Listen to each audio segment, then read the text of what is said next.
अस्सलामुअलैकुम dear students, कैसे हैं आप सब। उम्मीद है कि आप सब खैरियत से होंगे। Welcome to my channel Rajput careers information.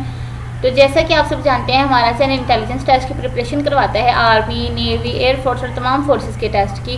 तो जिन स्टूडेंट्स ने अभी तक हमारे चैनल को सब्सक्राइब नहीं किया तो लाजमी सब्सक्राइब करें, शेयर करें, लाइक करें और बेल आइकन को दबाएं ताकि हर आने वाला नई वीडियो लेक्चर आप तक टाइमली पहुँच सके। तो स्टूडेंट्स, आर्मी के अंदर कुछ ऐसी आई हैं वैकेंसीज जहाँ जिसमें आप लोग अप्लाई कर सकते हैं। तो उनकी एलिजिबिलिटी क्राइटेरिया और सारी इन्फॉर्मेशन आपको मैं दूंगी, एहतियात से गौर से सुनिएगा। तो ये हमारा जो है इश्तिहार में इन्होंने क्या बताया है कि पाकिस्तान की बड़ी फ़ौज में शामिल होकर मुल्क कौम की खिदमत का मुकद्दस फरीज़ा सर अंजाम दें। तो ये 1 बाय 1 रीड करते हैं। पाक फ़ौज में बतौर सिपाही भर्ती, ये सिपाहियों की या सोल्जर की भर्तियाँ हैं और ये मेल स्टूडेंट्स के लिए है, लड़कों के लिए पोस्ट है। तो इसकी अप्लाई 2 मार्च से 22 मई 2026 तक रजिस्ट्रेशन और भर्ती की जाएगी। अहलियत और ज़रूरत, अहलियत यहाँ में है पाकिस्तान के आज़ाद कश्मीर के और गिलगित बल्तिस्तान के शादीशुदा या गैर शादीशुदा मर्द शहरी यानी मेल ही अप्लाई कर सकते हैं, मेल कैंडिडेट्स। सिपाही जनरल ड्यूटी ट्रेड, सिपाही नर्सिंग असिस्टेंट, टेक्निकल ट्रेड, सिपाही मिलिट्री पुलिस ट्रेड, सिपाही ड्राइवर, सिपाही क्लर्क, सिपाही कुक, सेंट्री वर्कर, तमाम लाजमतें पेंशनेबल हैं, यानी सबके में पेंशन मिलेगी। उम्र यहाँ पे एज कितनी गई बताई है तमाम उम्मीदवारों के लिए 23 मई 2026 को 17.5 साल, ये 17 और 1/2 यानी 17.5 साल से 23 साल तक। सेंट्री वर्कर के लिए 23 मई 2026 को 17.5 साल से 35 साल तक। स्पाई ट्रेड के लिए उम्र की अप्लाई हद में मदरजा से रियायत हैं, यानी कुछ रिलैक्सेशन आपको एज में दी गई है। ग्रेजुएट या उससे ज़्यादा तलीम याफ्ता उम्मीदवारों के लिए उम्र की अप्लाई हद में 1 साल तक की रियायत है। शोहदा जंग के दौरान जख्मी होने वालों के लवाकीन और ड्राइविंग लाइसेंस रखने वाले उम्मीदवारान के लिए उम्र की अप्लाई हद में 2 साल तक की रियायत है। नए जैसे अफराद को भर्ती के लिए तरजीह दी जाएगी। तो बलोचिस्तान और खैबर पख्तूनख्वा के सिर्फ जमशुदा इजला के डोमिसाइल हामिल उम्मीदवारों के लिए उम्र में 3 साल तक की रियायत की गई है, यानी ये जो है वो जनरल एज रिलैक्सेशन आपको दी जाएगी। तो कादी यहाँ पे जो हाइट इन्होंने पूछी है वो सिपाही जनरल ड्यूटी, सिपाही ड्राइवर, सिपाही टेक्निकल, सिपाही नर्सिंग असिस्टेंट कि कम से कम 5 फुट 6 इंच और सेंटीमीटर में 167.5 सेंटीमीटर जो है वो आपकी हाइट होनी चाहिए। सिपाही मिलिट्री पुलिस के अंदर कम से कम 5 फुट 8 इंच, ये 6 इंच है और ये 8 इंच है, तो 173 हम इसकी हाइट बोली गई है। सिपाही क्लर्क, कुक या सेंट्री वर्कर इनके लिए कम से कम 5 फुट और 3 इंच यानी 160 सेंटीमीटर इनकी हाइट है। स्पाई ट्रेड के लिए बलोचिस्तान, खैबर पख्तूनख्वा के सिर्फ जमशुदा इजला और गिलगित बल्तिस्तान के डोमिसाइल हामिल उम्मीदवारान के लिए कद में 2 इंच तक की रियायत है।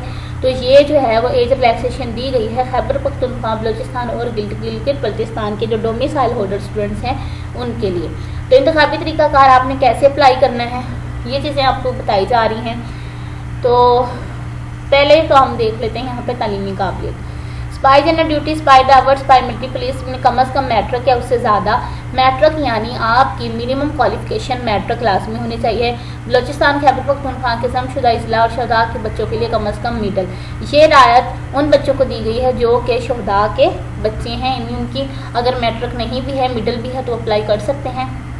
सिपाही नर्सिंग असिस्टेंट या मेडिकल की जो पोस्ट है कम से कम FSC प्री मेडिकल 50% नंबरों के साथ, यानी FSC प्री मेडिकल के अंदर आपके 50% मार्क्स लाजमी होने चाहिए। सिपाही टेक्निकल ट्रेड कम से कम मैट्रिक साइंस B ग्रेड आला तलीम याफ्ता अफराद को तरजीह दी जाएगी।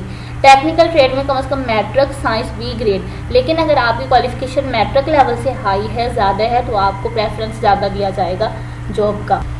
सिपाही क्लर्क कम से कम इंटरमीडिएट, उसमें आपका C ग्रेड होना चाहिए। बलोचिस्तान, खैबर पख्तूनख्वा के सिर्फ जमशुदा इजला और गिलगित बल्तिस्तान से ताल्लुक़ रखने वाले उम्मीदवारों के लिए कम से कम इंटरमीडिएट D ग्रेड, यानी आप C ग्रेड होना चाहिए आपका इंटरमीडिएट में। लेकिन अगर आप बलोचिस्तान या खैबर पख्तूनख्वा के जमशुदा इजला से ताल्लुक़ रखते हैं तो आपका इंटरमीडिएट में अगर D ग्रेड भी होगा तो आप चल जाएंगे, यानी आप अप्लाई कर सकते हैं।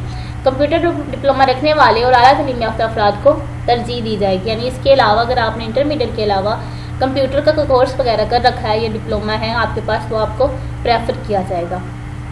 सिपाही कुक, यानी आपने कुकिंग वगैरह करनी है, कम से कम मिडल कुकिंग का तजर्बा रखने वाले उम्मीदवार को तरजीह दी जाएगी। अगर आपको कुकिंग आती है, उसमें आपको तजर्बा है तो आपको प्रेफर किया जाएगा।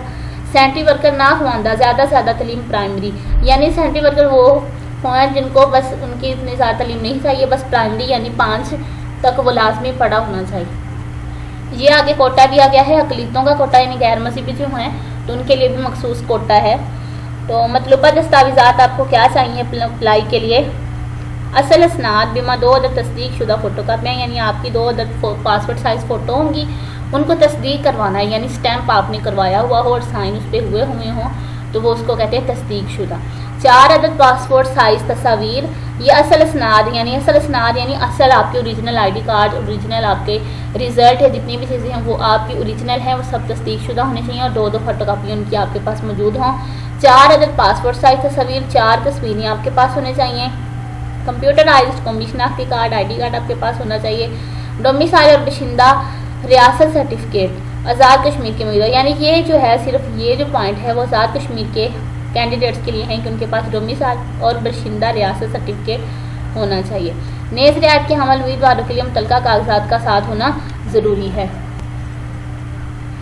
तो ये इंतखाबी तरीक़ाकारों ने बताया कि आपको इसमें कैसे अप्लाई करना है। उम्मीदवार अपने रजिस्ट्रेशन www.joinparkarmy.gov.pk पर कर सकते हैं। ये ऑनलाइन रजिस्ट्रेशन है, ताहम इंटरनेट ऑनलाइन रजिस्ट्रेशन ज़रूरी नहीं है। उम्मीदवारान 2 मार्च से 22 मई 2026 तक करीबी आर्मी सिलेक्शन और रिक्रूटमेंट ऑफिस और रजिमेंटल सेंटर पर जाकर भी रजिस्ट्रेशन करवा सकते हैं। रजिस्ट्रेशन के बाद उम्मीदवारों को मुख्तलिफ इम्तहानी मराहल से गुजारा जाएगा। यानी आप एक तो ये तरीकाकार है कि आप डायरेक्टली ऑनलाइन इस वेबसाइट से अप्लाई कर लें। अगर आप ऑनलाइन अप्लाई नहीं करना चाहते तो आप खुद जो है वो तशरीफ़ ले जाएँ आर्मी का करीबी सिलेक्शन सेंटर में, अपने जो इन्होंने दस्तावेज़ात जो इन्होंने डॉक्यूमेंट्स बोले हैं उनको लेके आप खुद चले जाएँ, अपने रजिस्ट्रेशन करवा लें। रजिस्ट्रेशन के बाद आपको मुख्तलिफ इम्तहानी मरहलों यानी टेस्ट से गुजारा जाएगा, जैसे कि इनिशियल जो है वो आपका रिटन टेस्ट है, इनिशियल मेडिकल टेस्ट है, इनिशियल फिजिकल टेस्ट है इनिशियल।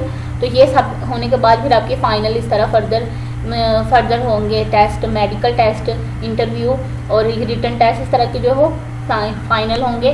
तो ये इस वजह से उन्होंने बोला कि मुख्तलिफ इम्तहानी मराहल से आपको गुजारा जाएगा। मज़ीद तफसीलात दौरान मुलाजमत मराद इंतखाबी तरीक़ाकार के मुतल्लिक़ जानने के लिए करीबी आर्मी सिलेक्शन और रिक्रूटमेंट ऑफिस या रेजिमेंटल सेंटर से रब्ता करें, या इनकी जो वेबसाइट है उन्होंने बोला हमारी वेबसाइट विजिट करें। ये इनकी वेबसाइट है www.joinparkarmy.gov.pk। Outreach and media wing principal administration directorate general headquarter, यानी ये इनका हेडक्वार्टर का नाम है।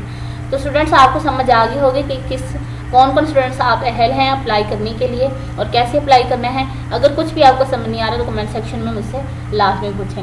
मिलते हैं फिर नेक्स्ट वीडियो में, तब तक के लिए अल्लाह हाफ़िज़।